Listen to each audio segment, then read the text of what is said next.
Suryakoto lakataria shakataria katatatata shakataria katata lagaria katete shakataria kata shakataria katanana nakaturu kutututu surukutu leketeresa yakata shakataria katara katuru kuturu shukutra yakatata lagateri shakataria katatata shakataria katatatu.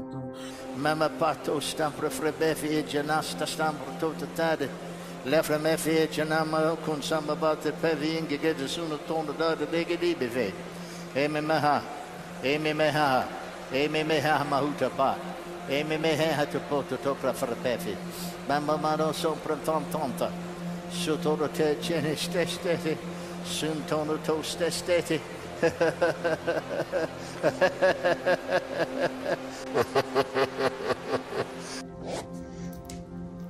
Ka chiro toko ai chir masi toro akaratri kokoro isi tara chiro toko ania nie tara tsira ke oroati kai chie kokora takai smasieno toko ratri ne ate oro chie kara tsira ismasieno toko tera takriktna tratre otoro achie kakaki koko maishe nie ta aero achi kasate ratri tokora isi tara chie makaratsiera takarasi toko ratri naratara ter ala krikt na trieta rais masieno toko te karai chero toko nieta ka tsie mara ishe o ta aia chie koko areate kara trie mara taka rie koko asie sa tie taka mishe toko ara tie kakara se takara.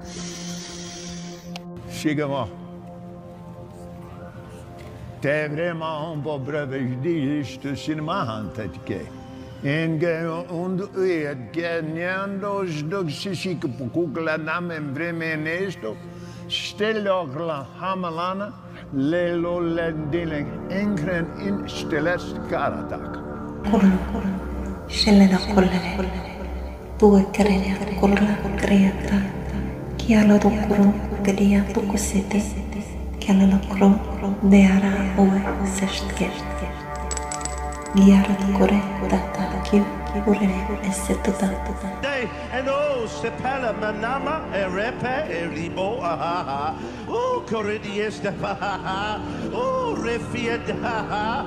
Oh, repasianama to drink, to drink, to drink, to drink, to drink, to drink, to drink, to drink, to drink. Oh, Sikaya, we drink parumbo, mendebre feviva, ambrosto cora della brevivia. Oh, yeah. We're not worried what other people think. You've never prayed in tongues. If you follow my instructions, the anointing is here to do the rest. I can't do it for you, but I can tell you how to pray in supernatural languages. So you start speaking like little baby words and say them as fast as you humanly can when I begin to pray. And when the supernatural will become natural as you take a step, Peter, up. Raise your hands to the Holy God and begin to pray in a language you've never been instructed. If you don't move your tongue and speak, no one else will do it.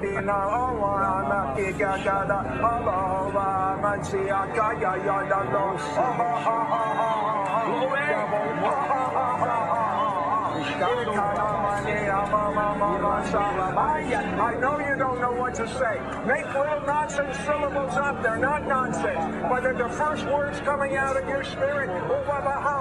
Do it faster. I said faster. I said faster. You can do it faster than that. If I had a gun in your ribs, you'd do it faster.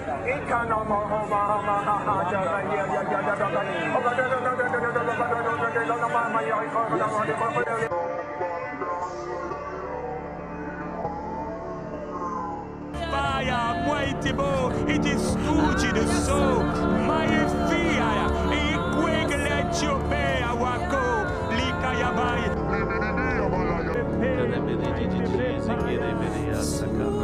Ulagea ragazzo, otoro, o croco, motoro, o coro, o sono, o shikirke, o sono, motatesh. Roko shigendo to shikalagas.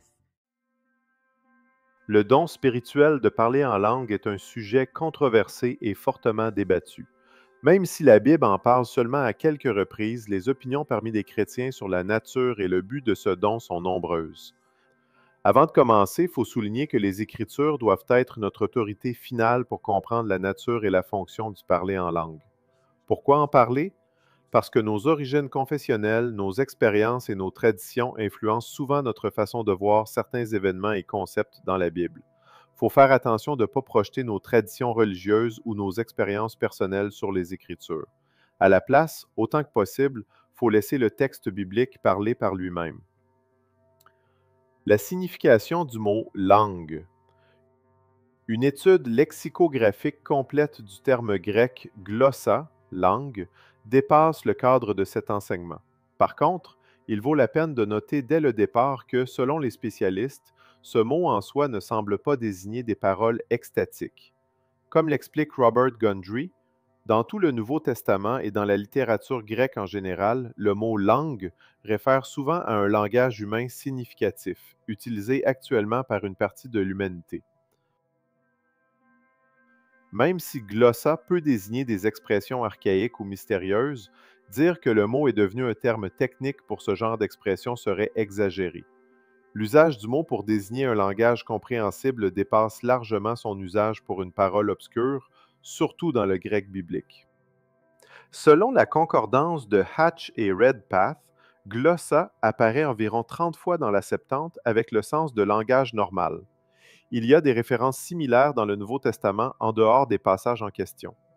Le grec biblique contient seulement 2 exemples de glossa avec le sens de parole incompréhensible, et dans aucun des cas, il n'est question d'extase, mais plutôt de bégaiement.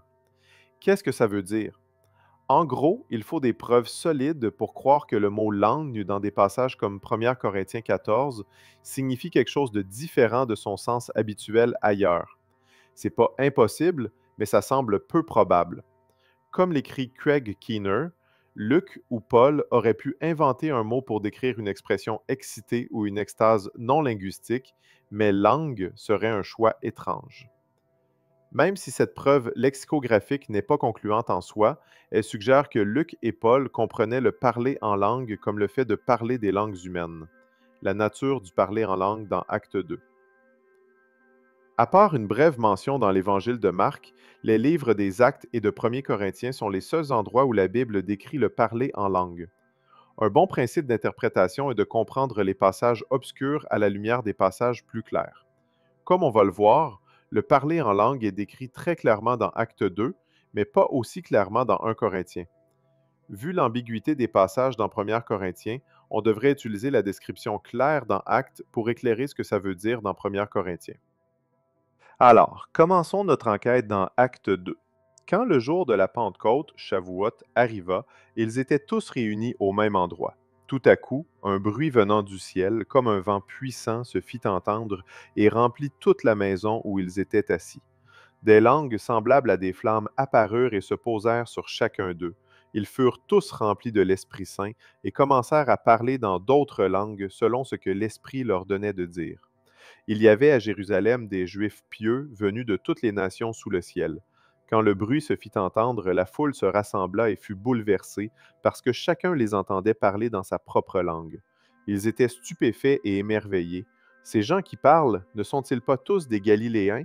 Comment se fait-il que chacun de nous les entende dans sa langue maternelle?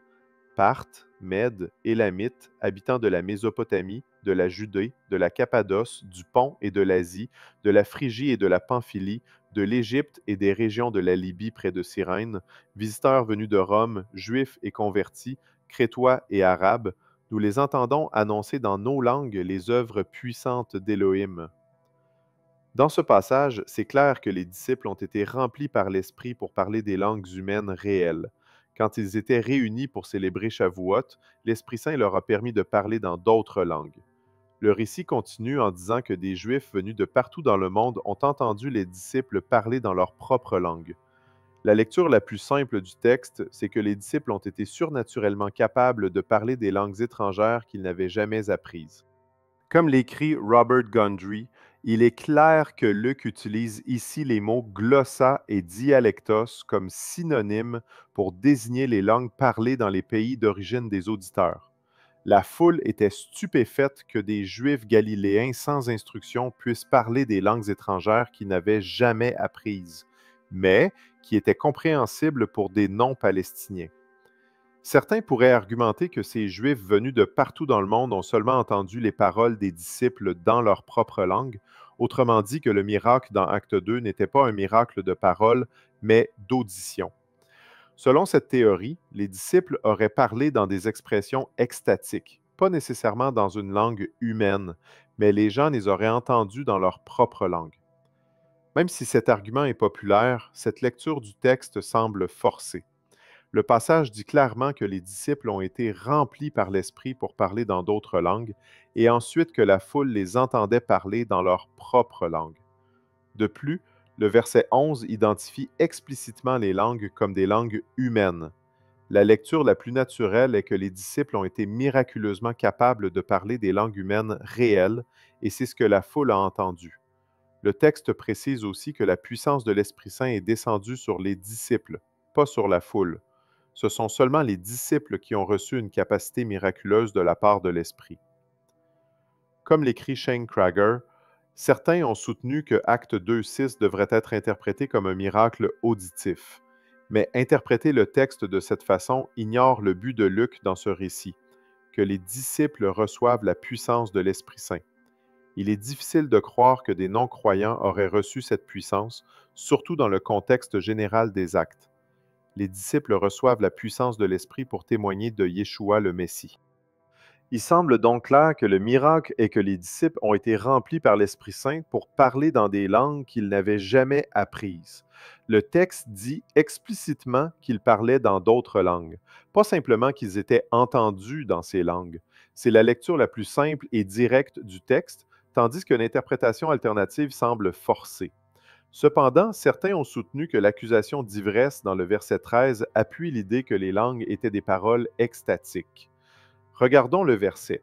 Acte 2, 12 à 13. Tous étaient stupéfaits et perplexes, se disant les uns aux autres, « Qu'est-ce que cela veut dire? » Mais d'autres se moquaient et disaient, « Ils sont pleins de vin nouveau. » L'argument ici est que la réaction des moqueurs fait du sens si les disciples parlaient dans des paroles extatiques. Contrairement aux Juifs du verset 12, ces moqueurs n'auraient entendu que des sons incompréhensibles, comme du charabia. Ils n'auraient pas été remplis par l'Esprit pour comprendre les paroles des apôtres dans leur propre langue, et c'est pourquoi ils les ont accusés d'être ivres. Mais ça semble être un cas où on en fait trop avec trop peu. La réaction des moqueurs ne signifie pas nécessairement que les disciples parlaient dans des paroles extatiques. Il est plus probable qu'ils les ont accusés d'être ivres à cause de leur comportement. Les disciples vivaient une puissante effusion de l'Esprit Saint et assistaient à un miracle incroyable. Il n'est pas surprenant qu'ils agissaient avec enthousiasme et joie. Ce genre de comportement attire facilement les moqueries de ceux qui veulent les discréditer. Philon, un philosophe juif du 1er siècle, décrit des croyants remplis d'exubérance religieuse et agissant avec excitation. Il indique que les moqueurs accusaient souvent ces croyants d'être ivres. Mais toute âme remplie de grâce est aussitôt dans un état d'exaltation et de joie dans la danse, pleine de triomphe, au point qu'elle semble à plusieurs non-initiés être ivre, agitée, hors d'elle-même. C'est pourquoi un jeune garçon lui dit, et pas seulement un, mais tous ceux assez vieux pour être insolents et prêts à se moquer de ce qui est bon, « Combien de temps vas-tu rester ivre? Arrête de boire ton vin. » De plus, le texte ne dit pas que les moqueurs ne pouvaient pas entendre ce que les disciples disaient. Leur moquerie pourrait venir du fait qu'ils entendaient bel et bien les paroles, mais les trouvaient folles. Cette accusation dans Acte 2:13 est similaire à celle de Festus plus tard, quand il accuse Paul d'être fou à cause de son discours passionné devant le roi Agrippa. Est-ce qu'on doit conclure que Paul parlait dans des paroles extatiques juste parce qu'un moqueur l'a accusé d'être hors de lui? Bien sûr que non. Rien dans le texte lui-même ne suggère que Paul parlait autre chose qu'une langue humaine ordinaire. Alors pourquoi supposer que les disciples dans Acte 2 parlaient dans des paroles extatiques simplement parce que des moqueurs les ont accusés d'être ivres? Encore une fois, puisque le contexte environnant est clair, ils parlaient des langues étrangères réelles. L'accusation d'ivresse dans Acte 2:13 n'est pas suffisante pour remettre en question ce que le reste du passage affirme explicitement. Ainsi, dans Acte 2, Le parler en langue doit être compris comme une capacité donnée par l'Esprit pour parler d'autres langues humaines sans les avoir apprises auparavant. La nature du parler en langue dans 1 Corinthiens. Le livre des Actes décrit clairement le parler en langue comme une capacité donnée par l'Esprit pour parler des langues que le locuteur n'avait pas étudiées. Par contre, 1 Corinthiens ne donne pas une description aussi claire. Il parle d'interprètes, de gens qui parlent en langue pour s'édifier eux-mêmes, et ainsi de suite. Ces différences apparentes ont amené certains à dire que Luc et Paul décrivent deux phénomènes différents, que le livre des Actes parle de langue humaine, tandis que 1 Corinthiens parle de paroles extatiques. Mais est-ce que ça fait vraiment du sens que Luc et Paul parlent de deux choses différentes en utilisant le même terme? Luc était le compagnon de voyage de Paul. Il a passé beaucoup de temps avec lui et connaissait bien ses expériences et sa théologie. Il est donc logique de penser que si ces deux auteurs utilisent la même terminologie, ils partent de la même expérience. Comme le souligne Craig Keener, il est pratiquement inconcevable que les deux auteurs aient inventé indépendamment la même expression obscure pour désigner deux phénomènes complètement différents. De plus, même s'il y a des différences apparentes dans la façon dont le don fonctionne dans les deux récits, il y a aussi plusieurs points communs. Selon Luc et Paul, celui qui parle en langue est rempli par l'Esprit Saint. Les deux présentent le parler en langue comme une forme de louange.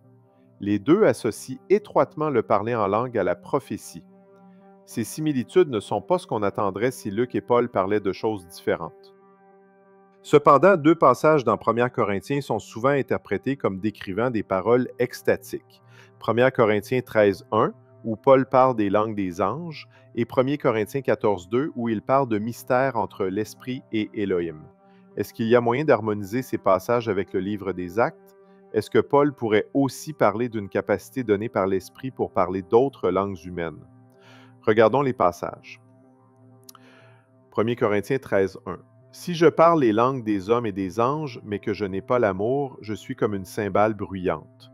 Certains voient ici une référence à une langue céleste inconnue des humains qui se manifesterait comme des paroles extatiques.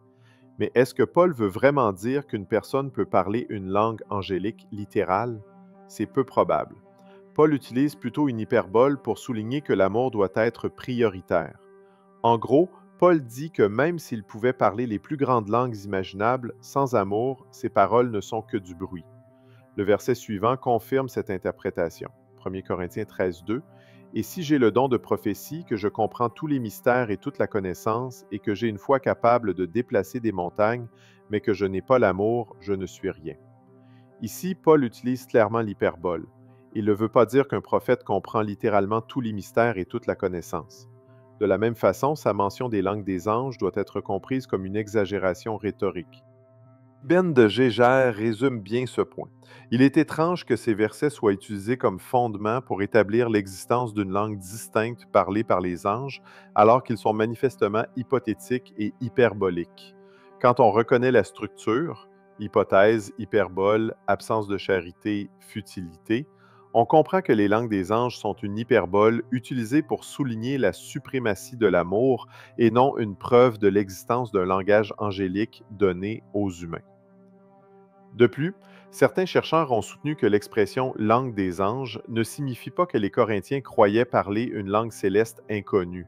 Elle pourrait simplement désigner la capacité de parler toutes les langues humaines.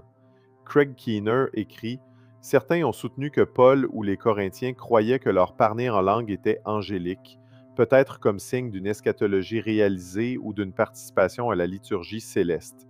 Mais plus probablement, le langage angélique renforce simplement l'hyperbole de quelqu'un capable de parler toutes les langues, comme quelqu'un qui connaît tout ou qui déplace des montagnes. Certains ont aussi pointé vers des écrits juifs anciens comme preuve que les judaïsmes du temps de Paul croyaient en des langues angéliques distinctes. Un texte souvent cité est le Testament de Job, où les filles de Job reçoivent des ceintures leur permettant de chanter dans une langue angélique. On a donc suggéré que Paul faisait référence à une langue angélique réelle, influencée par ce texte. Mais comme l'explique Diego, ce lien est exagéré. Il y a plusieurs arguments importants contre l'idée que le Testament de Job ait eu une influence majeure sur les écrits de Paul, si tant est qu'il en ait eu une. Premièrement, plusieurs chercheurs ont montré que la datation du testament de Job exclut qu'il ait été largement connu au moment où Paul écrivait sa lettre aux Corinthiens. Forbes, par exemple, soutient que le testament de Job et les actes de Paul ont utilisé 1 Corinthiens 13.1 comme source, ce qui implique qu'ils ont été écrits après. Deuxièmement, même si le testament de Job est antérieur, il faudrait prouver que Paul connaissait ce texte et qu'il s'en est inspiré. Troisièmement, la compréhension d'un langage angélique comme une langue distincte ne correspond pas à la description du testament de Job, qui parle plutôt d'un dialecte angélique au style hymnique, une ressemblance avec le langage des anges, pas une langue complètement différente. Le testament de Job utilise constamment le mot dialectos, tandis que Paul utilise glossa. Comme on peut le voir, les preuves manquent pour soutenir que Paul faisait référence à une langue angélique réelle, influencée par des écrits comme le testament de Job. Même si Paul faisait référence à la même idée que celle du testament de Job, ce dernier ne dit pas que la langue des anges était une parole extatique. C'est une supposition faite par ceux qui croient déjà à ce genre de manifestation, mais il n'y a pas de justification réelle pour cette hypothèse. À la lumière de ces faits, il semble peu probable que la référence de Paul aux langues des anges dans 1 Corinthiens 13.1 vise à affirmer l'existence d'une langue angélique littérale qui se manifeste sous forme de paroles extatiques. Dans le contexte de ce passage, l'expression pourrait simplement désigner la capacité de parler toutes les langues humaines. Quoi qu'il en soit, étant donné la nature hypothétique et hyperbolique du texte, l'argument selon lequel cette phrase appuie la légitimité biblique des paroles extatiques est fragile. Comme le dit bien Christopher Forbes, cette théorie repose beaucoup trop sur un clou exégétique bien mince. Passons maintenant au prochain passage, première épître aux Corinthiens 14.2. Celui qui parle en langue ne parle pas aux hommes, mais à Elohim, car personne ne le comprend, et c'est en esprit qu'il dit des mystères. Si Paul décrit le parler en langue comme l'expression de mystère dans l'esprit, ce discours mystérieux est destiné à Elohim et non aux humains. L'implication, selon plusieurs, est que celui qui parle en langue ne comprend pas ce qu'il dit, et personne d'autre non plus, sauf ceux qui reçoivent l'interprétation, que ce soit le locuteur lui-même ou un autre interprète. Donc, selon cette lecture, ce verset exclurait l'idée que les langues sont des langues humaines réelles et indiquerait plutôt une parole incompréhensible. Mais est-ce vraiment le cas? Pas nécessairement, car ailleurs dans le même chapitre, Paul semble indiquer que celui qui parle en langue comprend ce qu'il dit. 1 Corinthiens 14, 27 à 28. Si quelqu'un parle en langue, que ce soit 2 ou 3 au plus, chacun à son tour et qu'il y ait un interprète. S'il n'y a pas d'interprète, qu'il se taise dans l'assemblée et qu'il parle à lui-même et à Elohim. Ici, il semble que le locuteur puisse parler en langue silencieusement à lui-même, tout comme il peut parler à Elohim. Donc, ces langues peuvent être adressées à d'autres humains, en l'occurrence à soi-même. Et normalement, on suppose qu'une personne comprend ce qu'elle se dit à elle-même. On voit un exemple de cela dans Matthieu 9, 20 et 21. Une femme souffrant d'une perte de sang depuis 12 ans s'approche de Yeshua et touche son vêtement, car elle se disait « Si je peux seulement toucher son vêtement, je serai guérie ». Une autre preuve que le locuteur comprend ce qu'il dit se trouve au verset 5. Première épître aux Corinthiens 14, 5. « Je désire que vous parliez tous en langue, mais encore plus que vous prophétisiez. Celui qui prophétise est plus grand que celui qui parle en langue, à moins qu'il n'interprète, pour que l'assemblée en soit édifiée. » Dans ce verset, celui qui interprète est probablement le locuteur lui-même. Comme le note le chercheur Lynn Burton, la vue la plus répandue est que ce pronom désigne une tierce personne douée pour interpréter les langues. Cependant, si c'était le cas, le grec exigerait qu'un interprète distinct soit identifié ailleurs dans le texte, comme au verset 28. Mais aucun individu n'est identifié. Il faut donc supposer que le « quelqu'un » désigne le locuteur lui-même. Maintenant, si la personne qui parle en langue ne comprend pas ce qu'elle dit, comment pourrait-elle l'interpréter? Si elle interprète ses propres paroles, cela indique qu'elle a d'abord parlé dans une langue, puis l'a traduite dans une autre langue humaine que la communauté peut comprendre. Un argument contre cette idée est l'exhortation à prier pour une interprétation. Pourquoi prier pour interpréter si on comprend déjà ce qu'on dit? Mais il faut se rappeler que l'interprétation des langues est pour le bénéfice de la communauté qui ne comprend pas ce qui est dit. De plus, le mot interpréter est probablement mieux compris comme traduire. C'est le même mot utilisé dans Acte 9, 36, où Luc donne la traduction grecque d'un nom. Pourquoi est-ce important? Parce que si quelqu'un reçoit le don de parler une langue qu'il n'a jamais étudiée, même s'il comprend cette langue, il peut quand même avoir de la difficulté à la traduire de façon claire dans une autre langue. Il est donc tout à fait raisonnable de demander l'aide de l'Esprit Saint pour traduire efficacement. Le défi à cette vue se trouve dans les versets 14 à 15. Première Épître aux Corinthiens 14, 14 à 15. « Si je prie en langue, mon esprit prie, mais mon intelligence demeure stérile. Que faire donc? Je prierai avec l'esprit, mais je prierai aussi avec l'intelligence. Je chanterai avec l'esprit, mais je chanterai aussi avec l'intelligence. » Ces versets sont souvent interprétés comme indiquant que le locuteur ne comprend pas ce qu'il dit, car son intelligence est stérile. Mais dans le contexte du chapitre, la stérilité ou la fécondité se réfère à l'édification de la communauté. Quand Paul dit que son intelligence est stérile, il veut dire que sa compréhension n'a pas produit de fruits chez les autres parce que personne ne comprend la langue qu'il parle. Comme le dit Bob Zerhausen, les chercheurs modernes abordent 1 Corinthiens 14,14 en cherchant une description psychologique de l'état du locuteur selon des catégories modernes. Mais Paul ne s'intéresse pas à ça dans ce chapitre. Son souci, c'est l'édification du groupe. Donc, 1 Épître aux Corinthiens 14 devrait être compris comme « Mon esprit prie, mais mon intelligence ne produit pas de fruits chez les autres. » Cela ne dit rien sur le fait que le locuteur comprend ou non ce qu'il dit. Cela semble confirmé dans les versets suivants. 1 Épître aux Corinthiens 14, 16 à 17. Autrement, si tu rends grâce avec l'esprit, comment celui qui est dans la position d'un simple auditeur dira-t-il « Amen » à ton action de grâce, puisqu'il ne comprend pas ce que tu dis? Tu rends peut-être bien grâce, mais l'autre n'est pas édifié. Encore une fois, Paul se concentre sur l'édification de la communauté. La compréhension du locuteur ne produit pas de fruits chez les autres si personne ne comprend ce qu'il dit. C'est l'autre personne qui ne comprend pas et qui n'est pas édifiée. Puisque le locuteur est édifié, cela implique qu'il comprend ce qu'il dit. Donc, dans 1 Corinthiens 14, Paul s'adresse à un locuteur qui a reçu le don de parler une langue qu'il n'a jamais étudiée, comme dans Acte 2. Mais contrairement à Acte 2, personne dans la communauté de Corinthe ne comprend cette langue étrangère.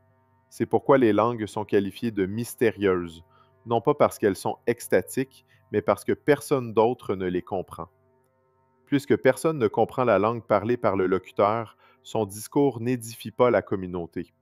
C'est pourquoi Paul conseille au locuteur de parler à lui-même et à Élohim, à moins qu'il ou quelqu'un d'autre puisse interpréter, comme on le voit au verset 28.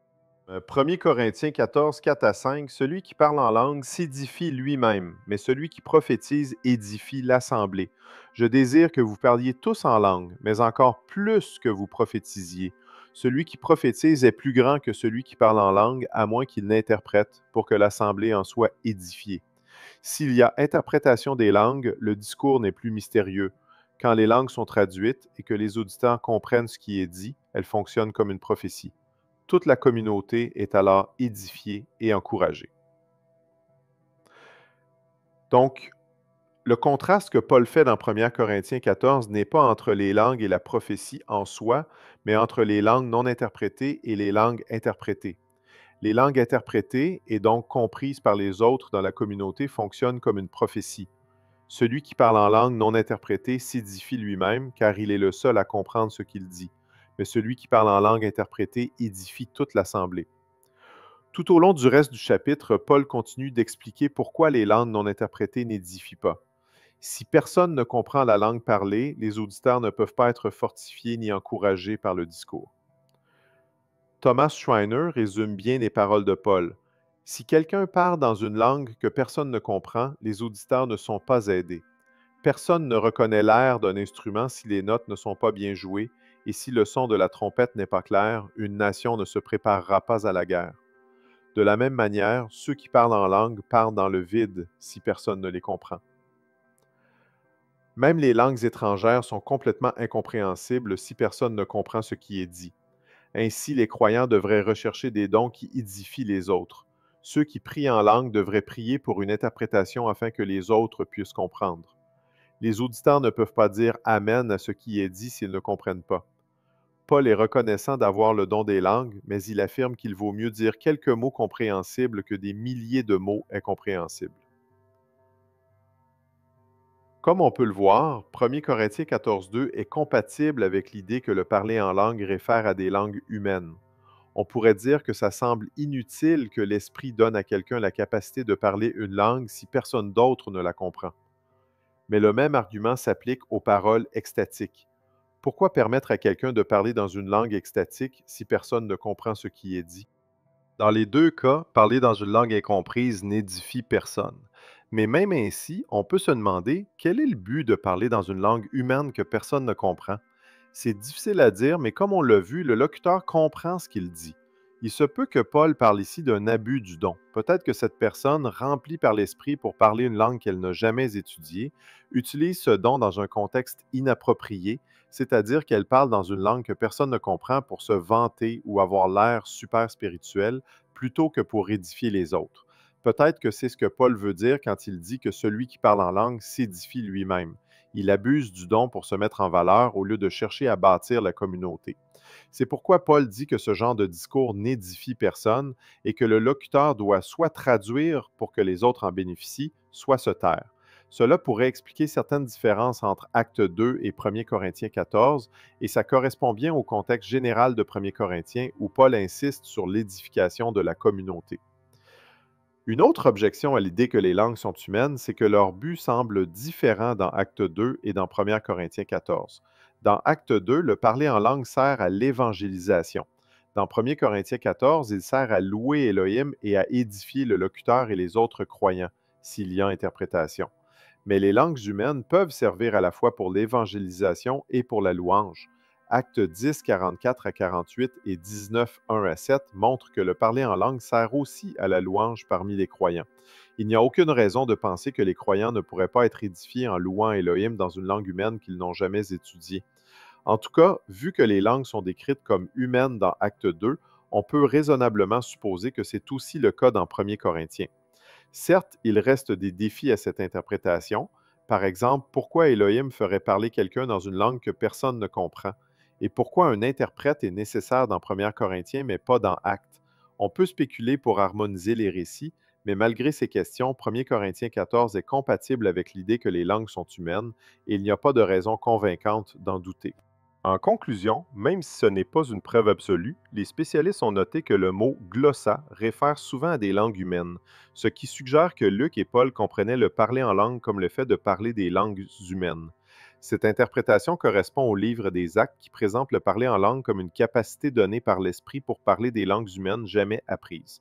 Acte 2 est un exemple clair du phénomène. Les autres passages moins clairs devraient être lus à la lumière d'Acte 2.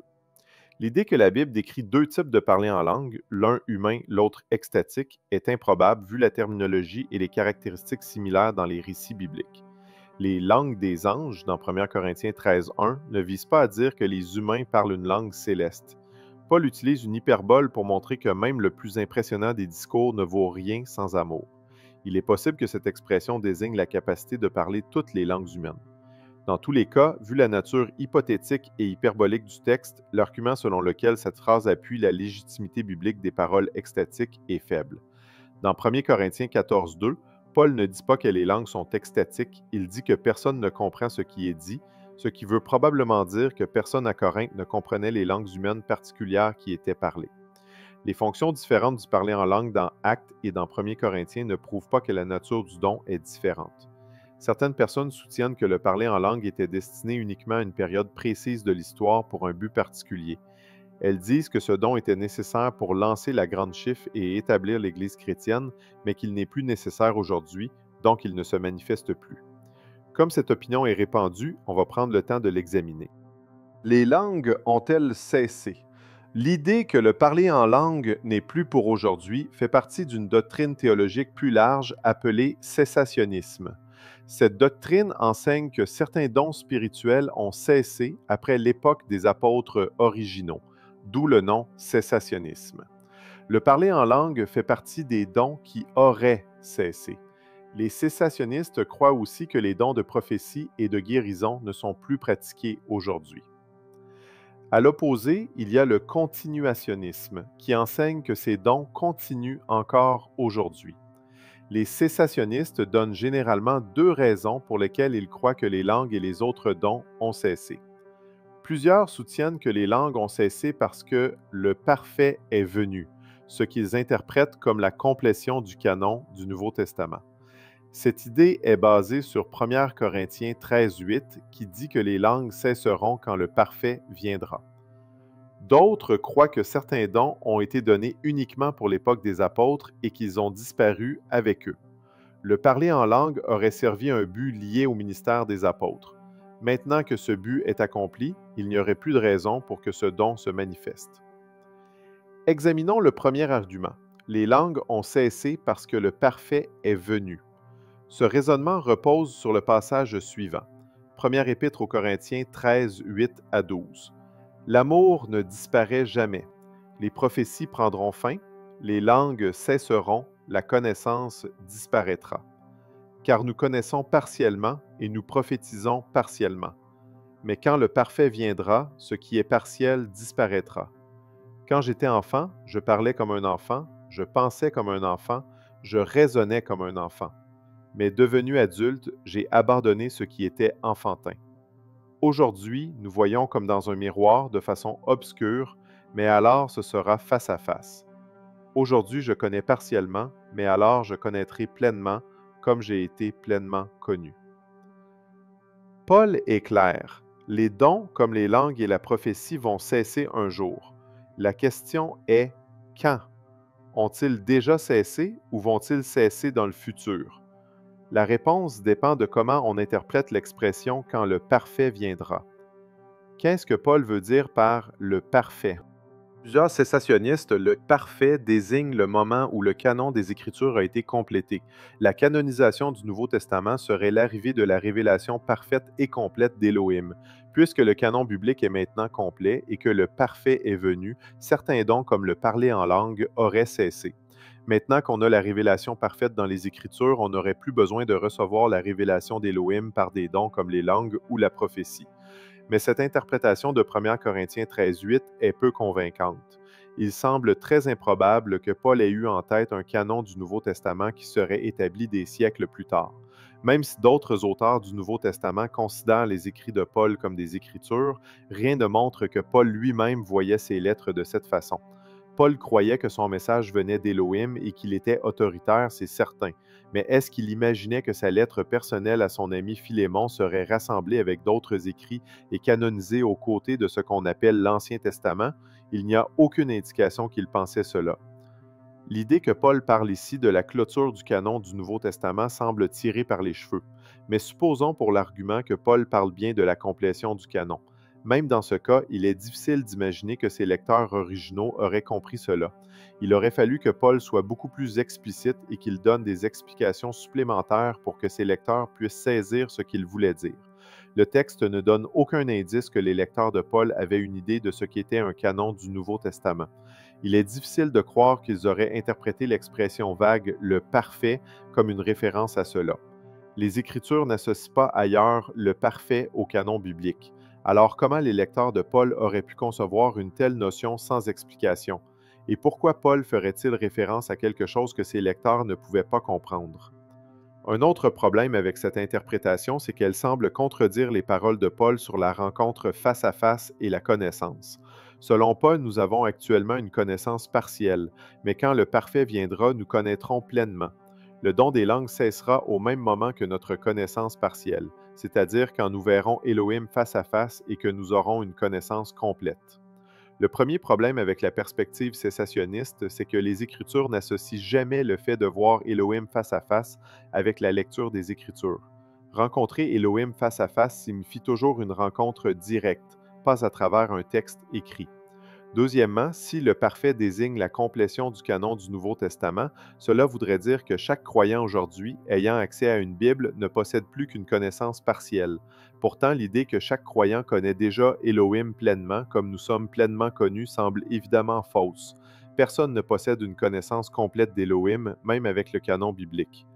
Comme le dit Craig Blomberg, après que la Bible a été complétée, les chrétiens ne voyaient pas Élohim face à face, seulement un livre, ni ne le connaissaient au même degré qu'ils les connaissaient.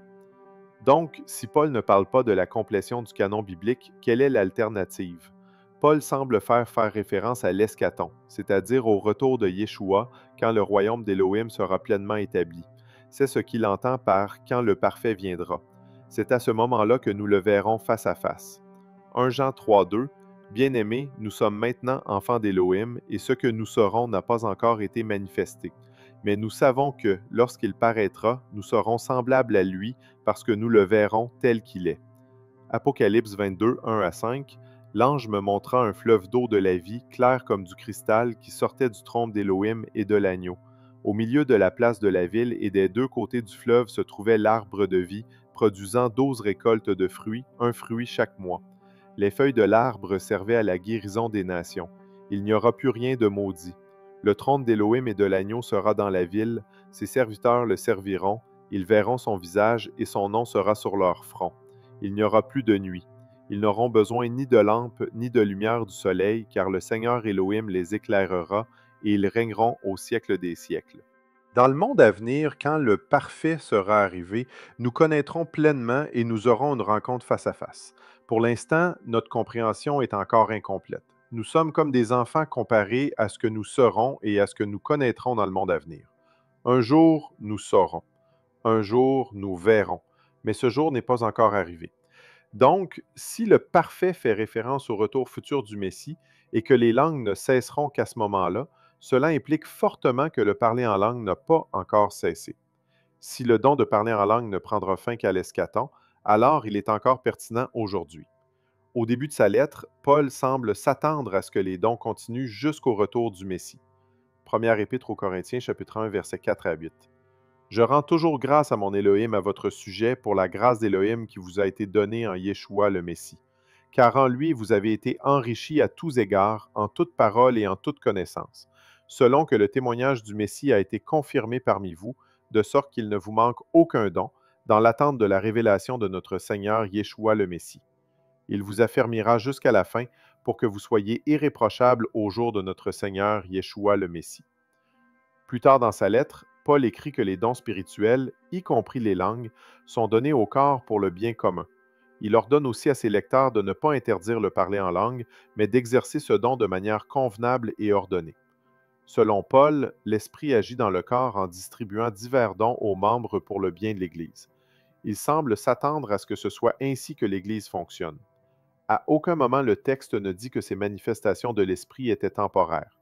Il semble aller de soi qu'elles devaient continuer en attendant la révélation de notre Seigneur Yeshua le Messie. Et nous attendons encore ce moment. Avant de poursuivre, il vaut la peine de noter que même si l'existence du canon biblique ne met pas fin aux prophéties et aux langues, ces dons sont toujours soumis à l'autorité des Écritures. Autrement dit, si une prophétie contredit les Écritures, ce sont les Écritures qui ont le dernier mot. Les Écritures doivent être tenues comme une révélation supérieure à la prophétie. Mais le fait que les Écritures aient autorité ne veut pas dire que la prophétie n'a aucune valeur, même si la révélation supérieure est déjà en place. Examinons maintenant le deuxième argument souvent avancé par les cessationnistes pour dire que les langues ont cessé. Une perspective courante est que les dons dits miraculeux, comme le parler en langue, avaient pour but de valider le ministère fondamental des apôtres originaux et de les aider à établir l'Église chrétienne. Puisque les apôtres ont accompli leur mission, ces dons auraient rempli leur rôle et ne seraient plus nécessaires. Ainsi, quand les apôtres sont morts, les dons comme le parler en langue, la prophétie et la guérison auraient disparu avec eux. Mais cette idée pose plusieurs problèmes. Premièrement, les Écritures ne limitent pas l'usage des dons spirituels comme le parler en langue aux seuls apôtres ou à ceux qui leur étaient directement associés. Paul suppose que les croyants ordinaires peuvent aussi recevoir ce don et ne doivent pas être empêchés de l'utiliser. Yeshua inclut le parler en langue parmi les signes qui accompagneront ceux qui croient, ce qui veut dire que n'importe quel croyant pourrait recevoir cette capacité, pas seulement les apôtres. Et cela dans le contexte de la grande mission. Est-ce qu'on doit croire que la grande mission s'est terminée avec les apôtres? Ou bien que tous les croyants doivent encore aujourd'hui proclamer la bonne nouvelle à toute la création? Deuxièmement, nulle part les Écritures ne disent que certains dons spirituels servaient à valider le ministère des apôtres. C'est une supposition des cessationnistes. En contraste, Paul dit explicitement que les dons, y compris les langues, sont pour le bien général de la communauté croyante. Au-delà des preuves bibliques, il existe des témoignages historiques montrant que des chrétiens ont pratiqué le parler en langue bien après l'époque des apôtres. Un exemple est Irénée, qui a écrit au 2e siècle que des croyants parlaient diverses langues par l'Esprit. Irénée était élève de Polycarpe, lui-même disciple de l'apôtre Jean. Voici ce qu'il écrit. De même, nous entendons aussi plusieurs frères dans l'Église qui possèdent des dons prophétiques et qui, par l'Esprit, parlent toutes sortes de langues, mettent en lumière les choses cachées des hommes et déclarent les mystères d'Élohim. D'autres sources entre le 4e et le 15e siècle rapportent que certains chrétiens recevaient encore le don des langues. Par exemple, Pachaume, un moine chrétien du 4e siècle, aurait prié pour recevoir la capacité de parler grec et latin afin de partager l'Évangile avec un prisonnier et aurait reçu cette capacité après 3 heures de prière. Au Moyen Âge, un docteur de l'Université de Paris rapporte le cas d'un moine dominicain qui avait la capacité miraculeuse de parler des langues qu'il n'avait jamais apprises. Si on accepte ces témoignages, alors le don des langues a persisté après l'époque des apôtres et même après la formation du canon du Nouveau Testament. Les Écritures enseignent que les dons comme les langues et la prophétie ne disparaîtront qu'à l'eschaton, c'est-à-dire au retour de Yeshua à la fin des temps. Puisque ce moment n'est pas encore arrivé, il semble prématuré de dire que le don des langues est complètement dépassé. Paul suppose clairement que les croyants ordinaires exercent le don des langues et dit qu'ils ne doivent pas être empêchés de le faire. Historiquement, il existe des exemples de chrétiens qui ont continué à parler en langue après l'époque des apôtres. Donc, l'idée que ce don devait disparaître avec eux contredit les preuves historiques. Il est raisonnable de conclure que les langues n'ont pas cessé. Elohim peut encore aujourd'hui donner aux croyants le don des langues pour accomplir ses desseins et édifier les croyants. Quel est le but du parler en langue? Si le don des langues est encore pertinent aujourd'hui, à quoi sert-il? Il semble y avoir 2 fonctions principales.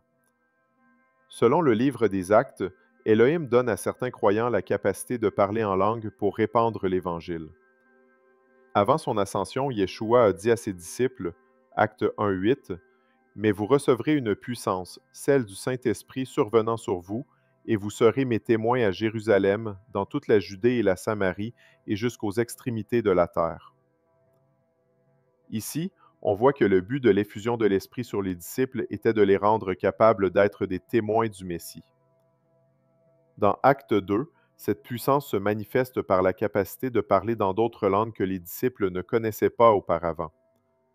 Alors qu'ils proclamaient les œuvres puissantes d'Élohim dans ces langues, plusieurs Juifs étrangers présents, qui connaissaient ces langues, ont pu entendre et recevoir l'Évangile. Deuxièmement, selon 1 Corinthiens 14, Élohim donne à certains croyants la capacité de parler en langue pour édifier les autres croyants. Paul dit que les langues peuvent être utilisées pour louer Elohim, rendre grâce et transmettre des révélations ou des instructions pour le bien de la communauté. Comme on l'a vu dans la première partie de cette étude, cela signifie que les auditeurs comprennent ce qui est dit, soit parce qu'ils connaissent la langue parlée, soit parce qu'une interprétation est donnée. Dans ce passage, Paul se concentre surtout sur l'édification du corps et sur la manière dont les langues doivent être utilisées pour le bien des autres.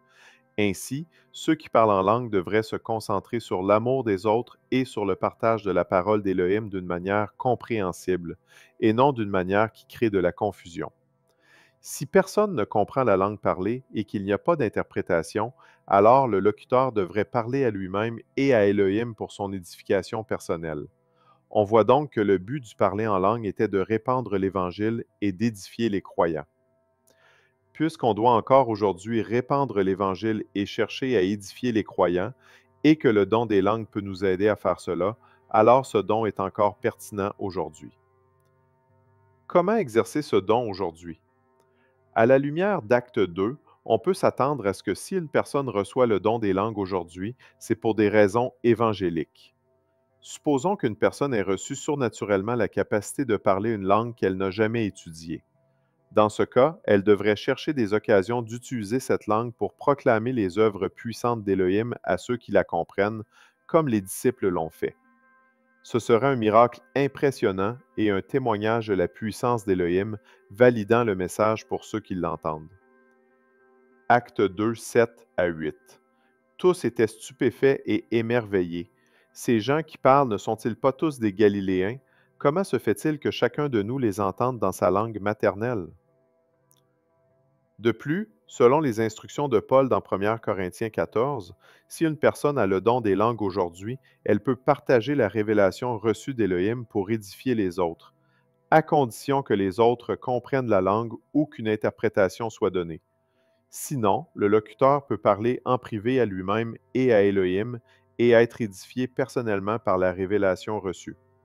Si personne ne comprend la langue parlée et qu'il n'y a pas d'interprétation, il n'y a rien de mal à louer Élohim dans cette langue en privé. Élohim peut même donner miraculeusement à cette personne la traduction de cette langue pendant qu'elle prie en privé, et cette traduction pourrait ensuite être partagée publiquement. En conclusion, les langues cesseront quand le parfait viendra.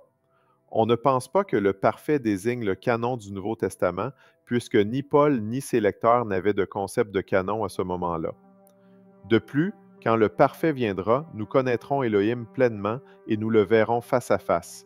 Mais personne ne connaît Élohim pleinement, ni ne le voit face à face, même avec le Nouveau Testament.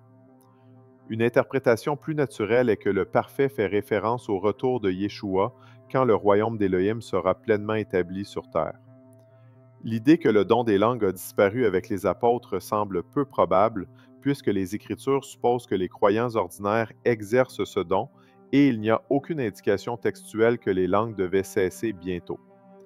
Il existe aussi des exemples historiques de chrétiens parlant en langue bien après l'époque des apôtres. Puisque les Écritures indiquent que les langues ne cesseront qu'au retour du Messie et que des chrétiens ont continué à exercer ce don au 1er siècle et au-delà, il semble prématuré de dire que le don des langues est complètement dépassé aujourd'hui. Les croyants qui ont ce don aujourd'hui peuvent l'utiliser pour l'évangélisation. Ce don peut aussi servir à édifier la communauté si quelqu'un comprend la langue ou si une interprétation est donnée. Si personne ne comprend, le locuteur peut parler à lui-même et à Élohim et être édifié personnellement. On prie que cet enseignement t'ait béni et souviens-toi, continue de tout mettre à l'épreuve. Shalom.